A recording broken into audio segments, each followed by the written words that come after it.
চাঁপাইনবাবগঞ্জের গোমস্তাপুর উপজেলায় বোয়ালিয়া ও পার্বতীপুর ইউনিয়নের বিভিন্ন এলাকায় মালচিং পদ্ধতিতে আগাম টমেটো চাষ করে ব্যাপক সাড়া ফেলেছেন কৃষকরা।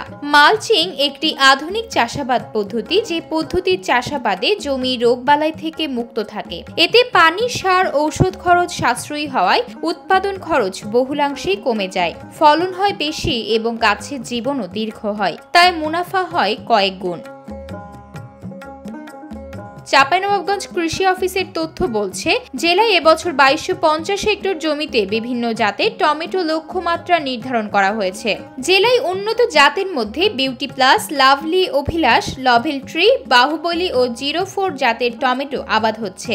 আর এই সকল টমেটোর আবাদের খরচ কমিয়ে রোগবালাইয়ের হাত থেকে রক্ষা পেতে মালচিং পদ্ধতি দিন দিন জনপ্রিয় হয়ে উঠছে। উপজেলা কৃষি অফিস গোমস্তাপুর বিভিন্ন প্রকল্পের মাধ্যমে মাঠ পর্যায়ে বিভিন্ন প্রদর্শনী বাস্তবায়ন করে থাকে। এই প্রদর্শনীগুলি বাস্তবায়নের মাধ্যমে নতুন প্রযুক্তি আমরা কৃষকের মাঝে সম্প্রসারণ করি। সেই ধারাবাহিকতায় মালচিং পদ্ধতিতে যে ফসল চাষ, বিশেষ করে সবজি চাষ, সেটি কিন্তু বেশ জনপ্রিয় হয়েছে কৃষকের কাছে। রেঞ্জ প্রকল্পের অর্থায়নে আমরা গোমস্তাপুর উপজেলায় কয়েকটি সবজির প্রদর্শনী করেছি, বিশেষ করে টমেটো চাষ প্রদর্শনী। সেই প্রদর্শনীতে আমরা প্রথমবারের মতো মালচিং ব্যবহারের চেষ্টা করেছি এবং এই মালচিং পদ্ধতিতে টমেটো চাষ করে কৃষক বেশ খুশি এবং সন্তুষ্ট।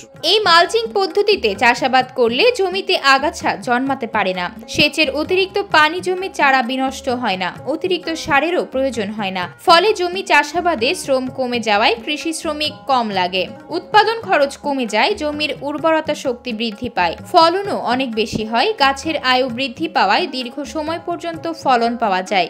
এতে কৃষক সব দিক থেকেই লাভবান হন। আমার এটা 1.5 বিঘা জমি প্রজেক্ট টমেটো 1.5 বিঘা। আমার মালচিং পেপার করা আছে, এটা মালচিং সম্পূর্ণ মালচিং করা আছে, যে মাচা করা আছে। এই পদ্ধতিতে আধুনিক পদ্ধতিতে করেছি। পড়ালেখা শেষ করে কৃষির সাথে যুক্ত, কিন্তু টমেটোটা এবারে প্রথম করেছি। খরচ আনুমানিক 2 লক্ষ টাকার মতো হয়েছে। আশা করছি 4 লক্ষ টাকা প্লাস বিক্রি করতে পারবো। আশা করছি যে 4 লক্ষ প্লাস বিক্রি করতে পারবো। টমেটো চাষ করি গত 15 বছর ধরে। উপজেলা কৃষি অফিসারের মুখে শুনলাম যে প্রজেক্ট একটা প্রকল্প দিবে। প্রকল্পটা আপনার আমি নিয়েছি, বলে আমাকে দিয়েছে। মালচিং করে আপনি টমেটো করেছি আমি। ফসল সবগুলাই ভালো, কিছু খরচ কম, লেবার খরচ কম। তবে এখন গাছপাত আপনার কীটনাশক বিষ কম লাগে, যে কোনো কাজে আপনার ইটা ভালো, ফলনটা ভালো। কৃষি বিভাগের প্রয়োজনীয় পরামর্শে কৃষক সগির মিয়ার মতো আরো অনেকেই মালচিং পদ্ধতিতে আগাম টমেটো সহ অন্যান্য সবজি জাতীয় ফলন আবাদ করছেন, তারা লাভবানও হচ্ছেন।